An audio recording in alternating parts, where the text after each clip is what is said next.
միշտ չեք վստահում Նիկոլ Փաշինյանին։ Ինքը ինչ նստել է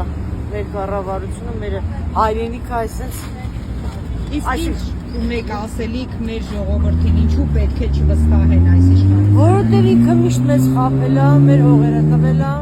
մեր երեխեքին տարել է, զոհվել է մեր երեխեքը։ Ես իր անունը լսելուց իմ սրտի աշխատանքը վատանում է։ Չեք պատկերացնի ինչ ծանր ապրումներ են տանում, եթե ինքը հերոստացույցով ելույթ է ունենում։ Ես ընդհանրապես իրան չեմ վստահում։ Իսկ ինչպես եք տեսնում, ինչպես պետք է հեռացնենք իրենց, ինչ ճանաչենք։ Համախմբենք, հեռացնենք։ Բոլորն էլ գիտեն, որ Փաշինյանը մեր հայրենիքի դավաճանն է։ Բոլորն էլ գիտեն, բայց չեն համախմբում, չգիտեն պատճառն ինչ է։ Այսինքն ինչքան պիսես տանջվենք, դեպրեսիաներ տանենք։ Ինչքան։ Եթե պիտի տար այդ հողերը, բա մեր երեխեքի չի տարած, սպանել տվեց։ Տար, թող գլխից տար։ Ես իր անունը լսել չեմ ուզում, տանել չեմ կարող, զզվում եմ իրանից։